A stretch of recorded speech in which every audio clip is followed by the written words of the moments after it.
గ్రామ స్వరాజ్యానికి విశాఖ కోడేరు గ్రామ పంచాయతీ నిదర్శనం అంటూ డిప్యూటీ సీఎం పవన్ కళ్యాణ్ ట్వీట్పై ప్రజలు హర్షం వ్యక్తం చేస్తున్నారు. తమ గ్రామ తాగునీటి సమస్య పరిష్కారంపై పవన్ కళ్యాణ్ ఎక్స్ ద్వారా స్పందించడం ఆనందంగా ఉందన్నారు గ్రామ సర్పంచ్ బొల్ల శ్రీనివాస్. 15వ ఆర్థిక సంఘం ద్వారా మంజూరు చేసిన పంచాయతీ నిధులను సద్వినియోగం చేసుకున్నామన్నారు. 10 లక్షల ఖర్చుతో 2 ఫిల్టర్ బెడ్ మరమ్మతులను చేయడంతో పాటు నూతన పైప్ లైన్లు వేయడం ద్వారా తమ గ్రామ తాగునీటి సమస్యను తామే పరిష్కరించుకున్నామన్నారు. మరి మా గ్రామంలో వంకాయలపాలెం అనే గ్రామం అనే యామ్లెట్ ఉంది.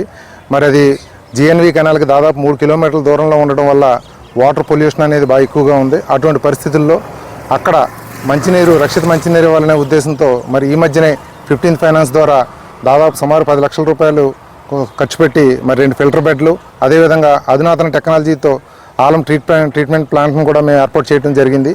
మరి ముందుగా ఆలం ట్రీట్మెంట్ చేసి ఆ తర్వాత శుద్ధి చేసినటువంటి వాటర్ని ఎస్ఎస్ ఫిల్టర్ల ద్వారా మరి స్వచ్ఛమైన మంచినీరు ప్రజలకు అందించాలనే ఉద్దేశంతో ఇదంతా చేయగలిగాం.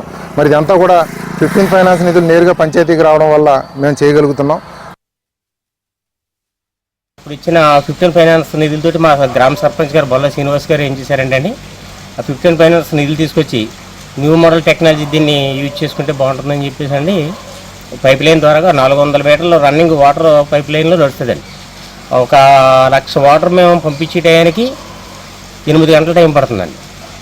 8 గంటల్లో మేము 1 లక్ష తయారవుతుంది. తర్వాత మళ్ళీ ఇంకొక లక్ష వాటర్ క్లియర్ అయిన తర్వాత అప్పుడు మళ్ళీ ఈవినింగ్ మళ్ళీ వాటర్ పంపుతాం. మేము బయటకు పంపించే వాటర్ మాత్రం ప్యూరిఫైడ్ వాటర్ అండి.